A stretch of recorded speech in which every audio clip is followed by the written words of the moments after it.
Hi folks, welcome back to the Sty Shack. Alright, another Sty story. This one is titled Herman the Ermine. This is kind of a cute story. It's a hunting story in a sense. Yeah, it's a hunting story. But it's kind of a cute hunting story. Okay, several years back, quite a few back, this buddy of mine that the two of us hunted together quite a lot. We did a lot of deer hunting together, and we did a lot of fishing together. And how we ended up kind of teaming up and doing this is I'm sure you folks have noticed, I'm kind of, oh, not that arm, but yeah, I'm kind of inked up, got a lot of tattoo work. This guy was my tattoo artist. Now, for folks that don't know and haven't realized, and I'm not going to be stripping down to show you, but I've got a lot of tattoo work. I've got a half sleeve on my left arm. I've got a 3/4 sleeve on my right arm. I've got 3 portraits on my chest, and I have a big portrait of my mother and father on their wedding day on my back. Lots of ink. Now, the sleeves, both arms, are all wildlife. This buddy of mine, Ron, and I don't think Ron would mind. He has a tattoo parlor called Tattoo Alley in Ashland, Wisconsin.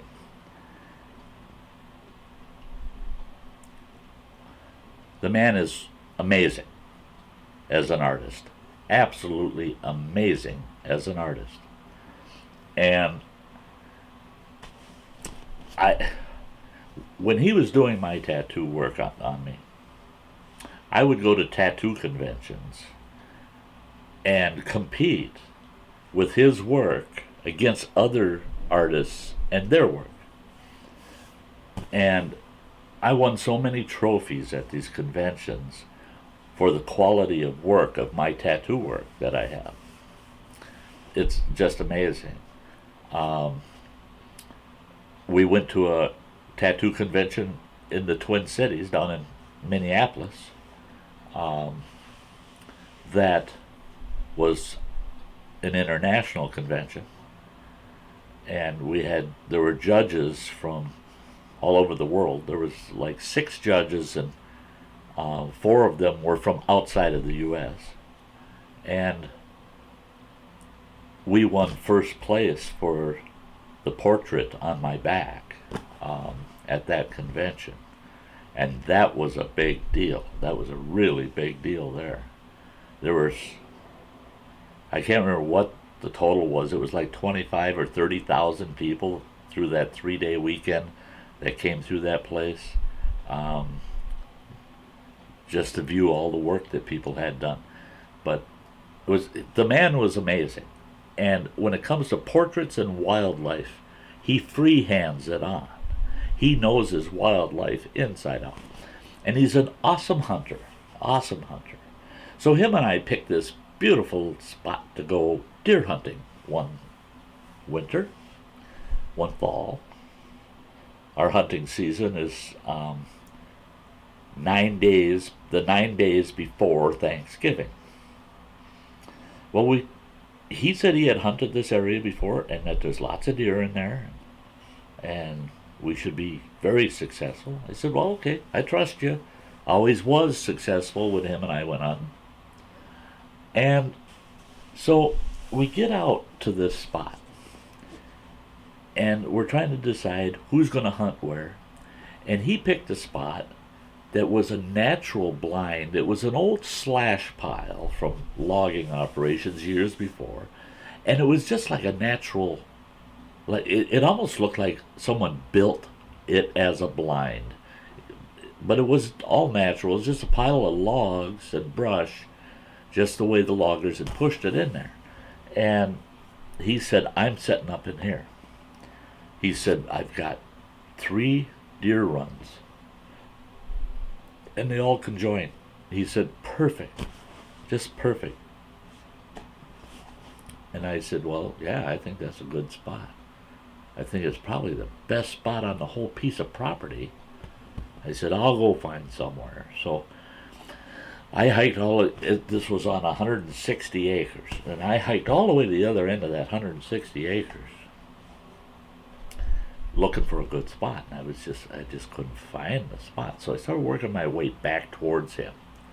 And I knew Ron was all set up. He's already nestled into his blind. He's ready. And I came out on this rise, and I thought, this is good because I can see 2 little ridges, and I bet you those deer are going to be following those ridges. And the one ridge headed right towards Ron. So I might get a shot at a nice buck before it even gets to Ron. I can't see what's coming from the other way towards him, but that one spot, I'll have the jump on that one. So I set up, and I'm sitting in the brush on one of these little folding chairs, and you're getting comfortable. And I raise the gun up, and I'm looking through the scope. I'm just scoping out that ridge. And then all of a sudden I stop. I realize I can see where he is, where his blind is. And something seemed odd. There was a white patch. I could see this white patch not too far, maybe an arm's length away from him on a log behind him. So I zoomed in my scope a little bit, and I'm looking. And here's an ermine. If you don't know what an ermine is, well, here's a quick ermine lesson. It's a little weasel, and they're white with a tail, with a kind of a short little tail, and the end of it is black. Ermine. Well, it's an ermine, and it's sitting up on its haunches, and it's staring at Ron. And I thought, well, I don't like the habit of pointing a gun in a person's direction, so I dropped the gun, pulled my field glasses out, and they weren't quite as good as a scope on my gun, but I could make things out.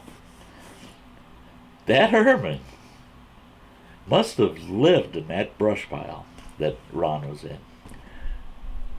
That thing harassed Ron the whole day.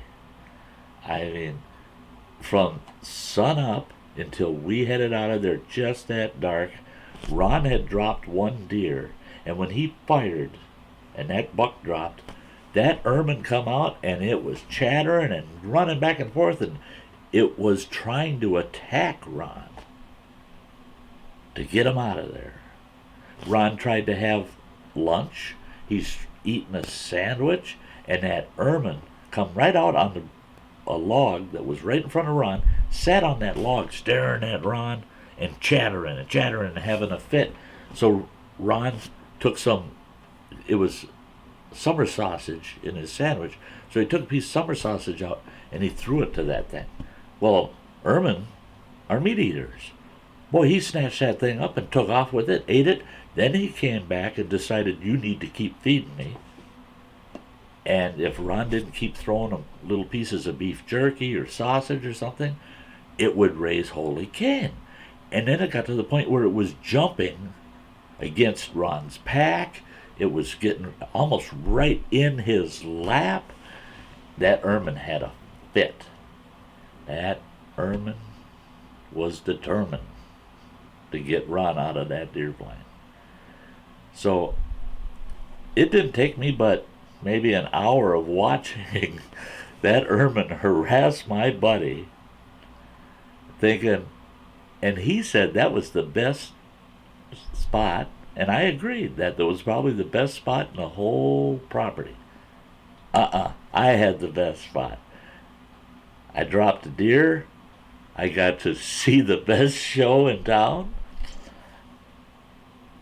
A big grown man getting harassed by this tiny little white weasel that was having a fit. Yep, it only took me maybe an hour or two, and I decided to name that little monster, and I decided his name's Herman.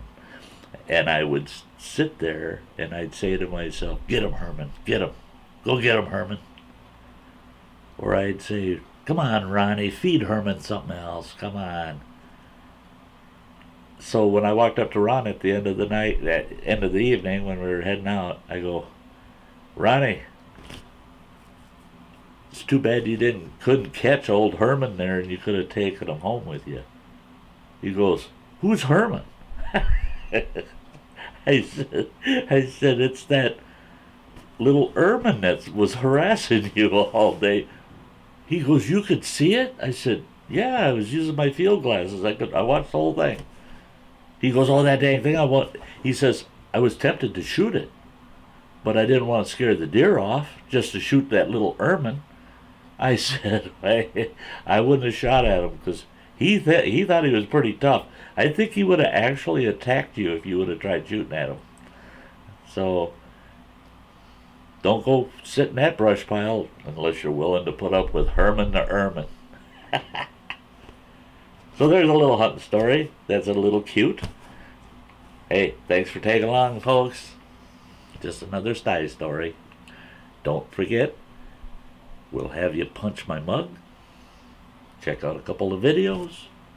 Ring the bell if you want to have some notifications. Hit the thumbs up if you like the video, and we'll all see you in the next one. And this is Stein North saying, you all have a very nice day.